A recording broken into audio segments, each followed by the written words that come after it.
exceptionnel et donc permettez à chacun de le vivre pleinement. Baissez vos appareils photo. Tout le monde veut voir Aung San Suu Kyi.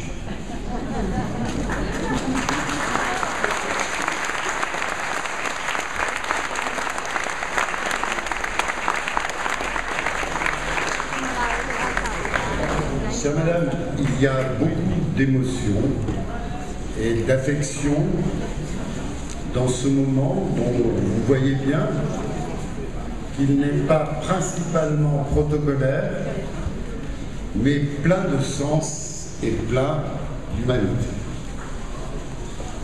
Il se trouve que dans l'histoire des peuples, des villes, certaines personnes que nous n'avons jamais vues deviennent de vrais amis. Il y a des combats qui entraînent une adhésion très forte, tant l'idéal qui les guide est puissant, et ils sont parfois incarnés par des personnalités dont se dégage quelque chose de rayonnant et qui font que ces personnalités appartiennent à notre vécu, à notre familiarité. En 2004, il y a donc 8 ans, le Conseil de Paris a décidé de s'honorer lui-même en faisant de vous une citoyenne d'honneur de Paris.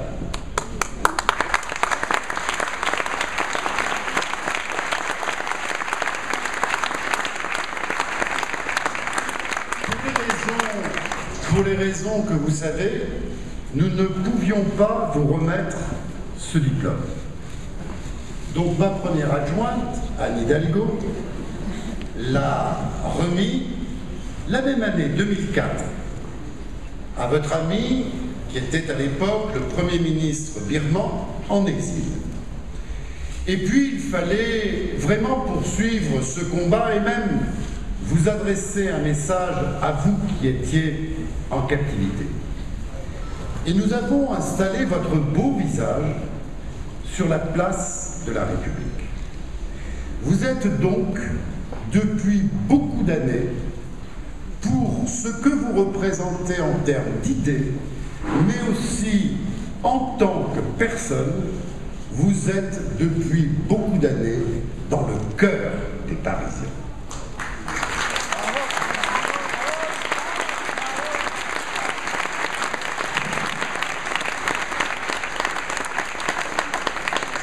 Nous nous sommes engagés pour vous parce que nous connaissons votre parcours. Nous savons que votre engagement est d'abord celui de la fidélité à votre père et à votre mère, qui en tant que député s'est engagée pour la promotion de la femme birmane. Vous avez poursuivi dans des conditions difficiles un combat pour une certaine conception de l'humanité, pour défendre votre peuple et son droit à la démocratie, à la liberté, pour que soit vaincue la dictature et l'esprit de la dictature. Vous avez tout enduré. C'est cette résistance, cette ténacité, cette foi inébranlable dans votre idéal au service de la démocratie, de la liberté, de la dignité des êtres humains et de la liberté de votre peuple pour lequel Paris a voulu s'engager, témoigner et dire à la face du monde: Aung San Suu Kyi est une citoyenne de Paris au nom de nos valeurs communes.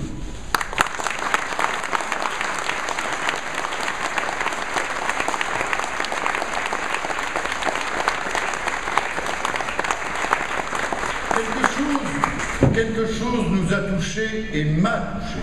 Et sans doute est-ce pour beaucoup dans l'affection, dans le moment de sensibilité que vous percevez, alors que pour ma part, je vous rencontre pour la première fois.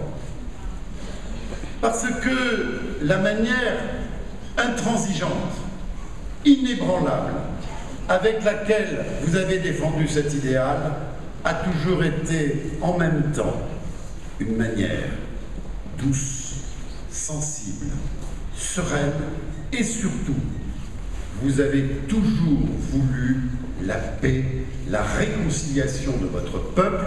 Vous n'êtes pas une guerrière, vous êtes une femme de paix, mais une femme qui défend avec ténacité ses convictions sans chercher à diviser, sans chercher à casser, sans chercher à semer la haine. Vous êtes une femme de paix, une femme d'amour, et c'est aussi pour ça que Paris vous aime.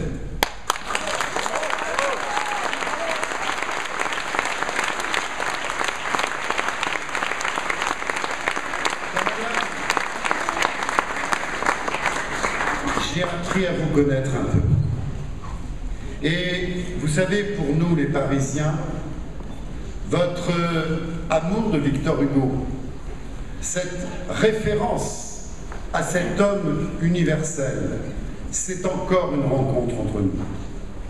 Nous sommes tellement fiers de ce grand écrivain et de cet homme qui a porté des valeurs universelles tellement modernes, tellement contemporaine, tellement indispensable au monde du XXIe siècle qui connaît une crise si terrible. Votre référence à Victor Hugo, lui qui était contre la peine de mort, lui qui militait pour l'éducation, contre le travail des enfants, lui qui, comme vous, pense que la démocratie et la liberté ne s'arrêtent pas aux frontières de l'Occident, comme vous l'avez écrit avec mon ami Stéphane Hessel dans un livre que vous avez publié l'an dernier, mais vous qui, comme Victor Hugo, pensez que la démocratie est un patrimoine universel. Chère Madame, je vais dans un instant vous remettre ce modeste témoignage, ce témoignage de Paris. Je veux que ce ne soit pas simplement un point d'arrivée. Je veux vous dire que c'est un point de départ. Paris reste solidaire de vos engagements. Vous vous battez pour que soient libérés les prisonniers politiques. Vous vous battez pour que la démocratie, la réconciliation s'achève, continue, puisse permettre au peuple birman de s'épanouir totalement. Vous êtes aussi une femme qui est attachée aux droits de l'homme sur l'ensemble de la planète.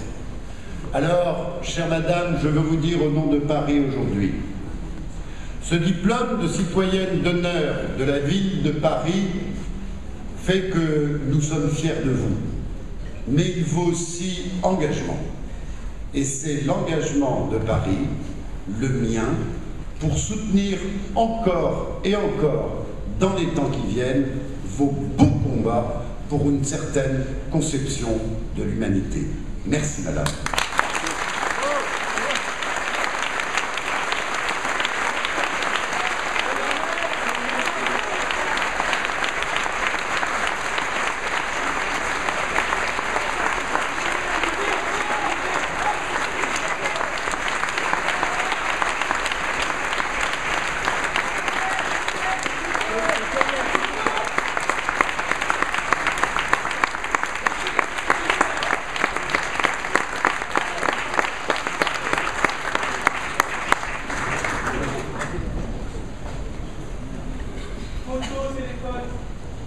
Baissez les feux.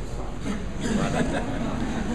Pardon. Aung San Suu Kyi est là pour tout le monde. Ne privez personne de sa présence. Merci beaucoup, monsieur le maire, pour vos mots très gentils. Je ne vais pas parler français, donc je lis en dessous. Ça va?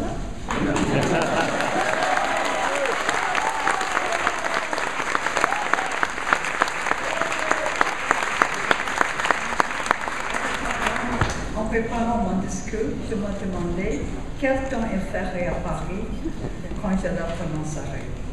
Pluvieux, gris, une belle journée d'été qui me permettrait de parler de la beauté de la vie sous le soleil.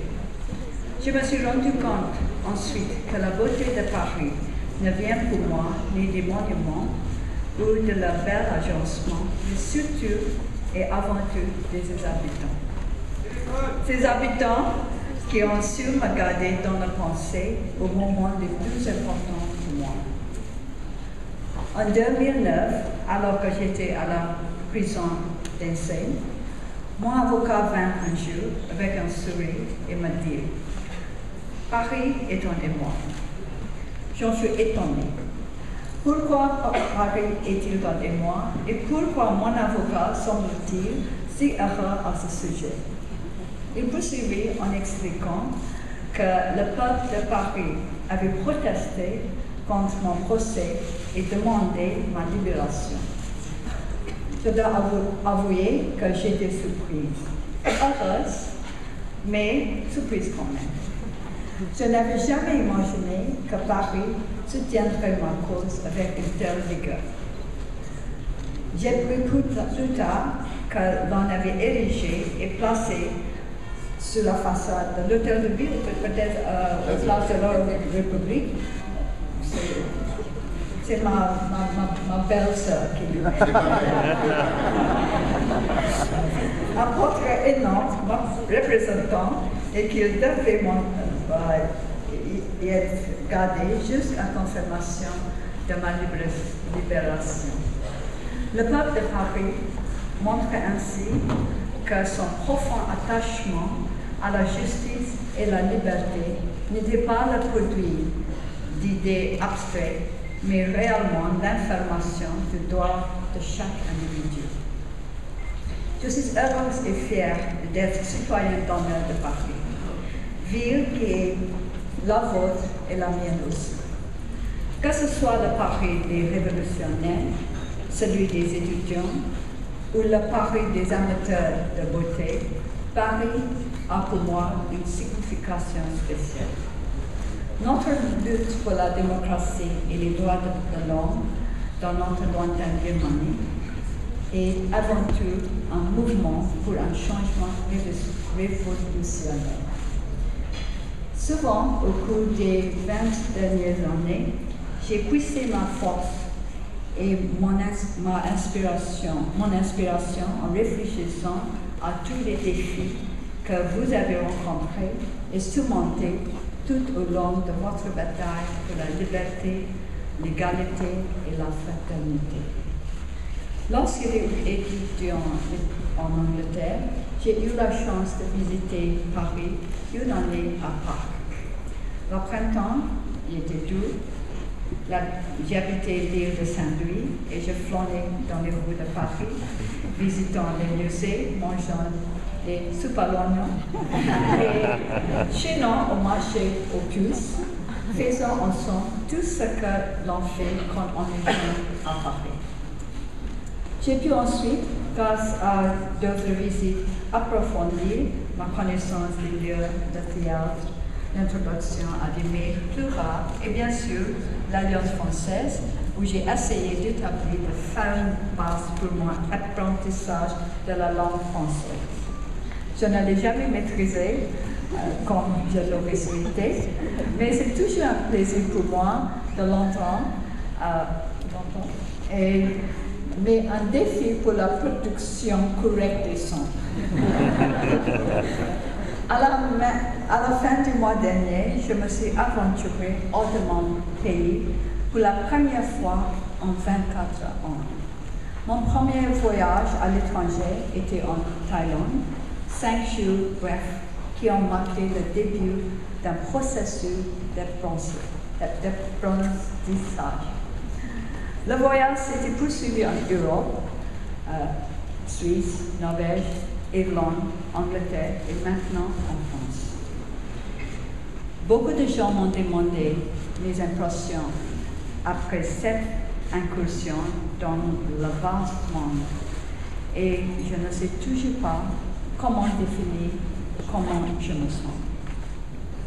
Tant de choses, tant d'événements se sont succédés et les impressions ont été si nombreuses, se bousculant, les unes les autres, refusant de se révéler en une seule et simple image à laquelle je pourrais me référer et dire « ça y est, voilà ce que ce voyage représente pour moi ». Cependant, il est en train d'émerger que les impressions les plus durables, les leçons les plus précieuses, les plus beaux souvenirs que je vais ramener avec moi seront tous liés aux êtres humains que j'ai rencontrés. Partout, je n'ai trouvé que chaleur et gentillesse, avec un mouvement instinctif permettant à l'étranger de s'intégrer et de faire sien le lieu où elle se trouve. C'est avec un étonnement mêlé de gratitude et d'humilité que je vois tant de gens si pleins de bonne volonté, désireux de voir mon pays prospérer et me savoir heureuse. C'est pourquoi j'ai le plaisir tout particulier de pouvoir m'adresser à vous aujourd'hui, dans mon français insuffisant, et de vous remercier de me donner la chance d'être parmi vous, dans votre beau pays. Ma beau pays aussi. Ma beau Paris aussi. Notre monde est le théâtre de troubles et de malheur, mais il est aussi rempli d'hommes et de femmes comme vous, dont l'esprit et le cœur restent ouverts à d'autres moins fortunés que vous. Vous qui avez longtemps joui de la liberté, de l'égalité et de la fraternité, peut-être êtes-vous venus quelque peu blasés, peut-être prenez-vous vos institutions démocratiques pour acquis, mais comprenez encore notre désir de faire ces institutions et le droit nôtre. Je reste convaincue que grâce à nos propres efforts et avec l'aide d'amis comme vous, nous serons en mesure de réaliser nos objectifs et j'espère que le peuple de Paris restera proche de moi dans le voyage qui nous attend, mon pays du monde. Je vous remercie de la joie et du courage que vous m'avez donné. Merci beaucoup.